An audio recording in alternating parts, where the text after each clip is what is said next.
welcome back. My name is Becca Elliott D. Moose, and today we're going to continue on with our series of Tired Mentor Appreciation, where we appreciate tired mentors. Today's tired mentor that we're going to appreciate is Nanami Kento from Jujutsu Kaisen. Now listen, there's going to be spoilers coming up. They're just going to happen. That's just the way they are. So if you're not caught up on the anime, you can pause the video right here. Go watch it. We'll be back later. It's totally fine. I'll just wait right here, okay? Okay?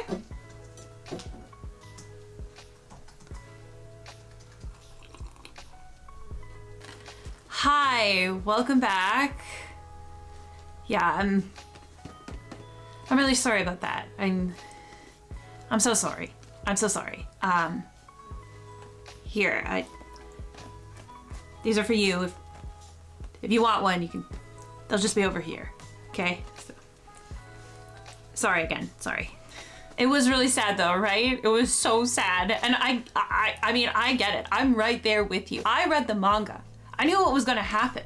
I knew exactly what was going to happen. I already had the shock. It was already there. So I thought I was protected going into the anime. I thought, you listen, I know it's going to hurt, but it won't hurt that bad, right? It won't hurt that bad, right?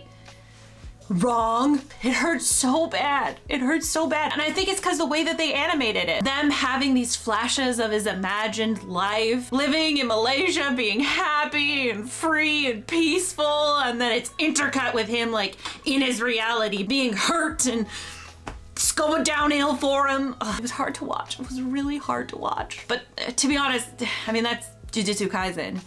They really just like drag you in. They're like, hey, everything's gonna be fine, and then bam, punch in the face with sadness. You think you're safe, and then you're not. Teaching me not to get attached to people, that's for sure. Probably not the life lesson they wanted me to have, but it's happening. I mean, which is why this video took so long to make, because Nanami is a tired mentor that deserves appreciation. He's been on the list since I started making a list of tired mentors that I love that need appreciation. He's like very much on there. And you know, honestly, content creator wise, it would have been like, you know, smart to let it happen during the incident, but you know, couldn't do it. I couldn't do it. My heart just broke. It was really hard to think about Nanami other than just being happy in Malaysia. So here we are now, appreciating Nanami as a tired mentor that he is by talking about him. I mean, Nanami is a great jujutsu sorcerer. He's a great mentor. He's just a great human being, and he deserves to be appreciated. And there are facts to back it up. He would love that if we were going to appreciate him, have facts to back it up. So let's talk about Nanami.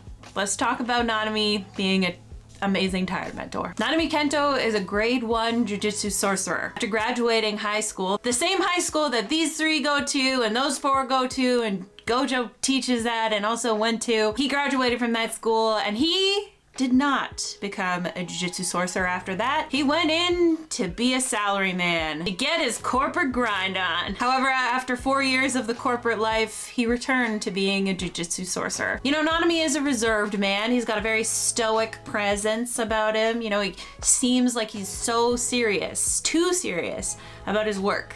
He's blunt, he's straightforward, gets to the point, and does not care for impractical optimism. And additionally, he is quick to express his irritations. Usually they're directed at Gojo. And of course, Nanami doesn't like to work overtime. He makes sure that his schedule sticks to where it's supposed to be. He ends when the workday ends. That's it. When Nanami was in school, he saw missions as being burdens, a little bit of a negative attitude. However, that negativity was always offset by his super optimistic classmate, Hayabara. And that's how it was with those two. One being a negative Nancy, the other one going, you can do it, Nanami, it'll be great. However, after a mission that unfortunately went very wrong and that they were not as prepared as they thought they were going into it, Hayabara did not make it out of the mission. And this greatly affected Nanami, and it may have had an effect on his choice of becoming a salaryman after high school.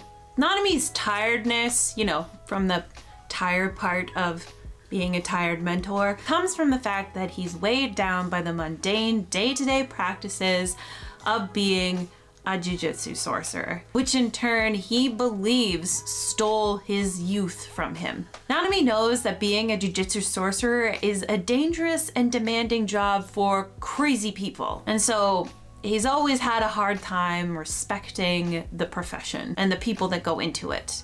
However, Nanami also returned to being a jujutsu sorcerer from what a lot of people would say would be a comfy job as a salaryman. And the reason for that is that he never really felt truly appreciated in that job, and that the work that he was doing wasn't making any significant impact on anyone. In contrast, the sorcerer's work allowed him to build up small bits of appreciation with day-to-day people. And for Nanami, this was more than enough for him to live a life without regret. Nanami truly believes that having life-threatening experiences doesn't propel you properly into adulthood. Rather, it's the idea that the buildup of all these little inconveniences throughout life, that's the thing that transforms youth into adulthood. And Nanami tries to protect his students from having those life-threatening experiences. Even in the heat of battle, where one could argue that yes, I might be having a life-threatening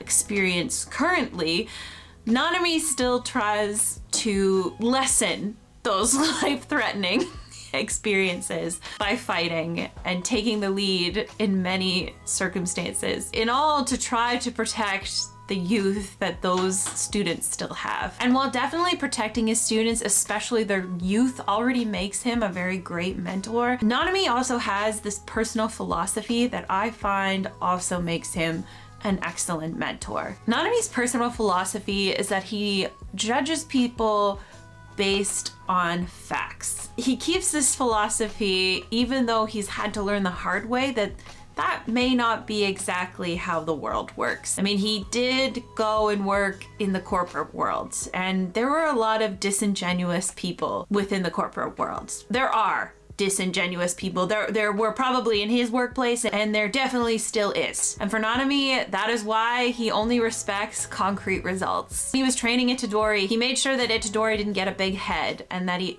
didn't praise him unnecessarily. One example of a concrete result that gained Nanami's respect for Itadori was when they were fighting Mahito's minions. Itadori and Nanami soon realized that the opponents that they were fighting, the curses, were actually transfigured humans. And in this battle, Nanami sees how empathetic Itadori is to the transfigured humans, the opponents that he's fighting, that he has respect for them. It shows that Itadori's caring personality drives him to mature faster than others. And Itadori being empathetic gains Nanami's respect. And then in the final, in the Shibuya arc, Nanami knows that he is about to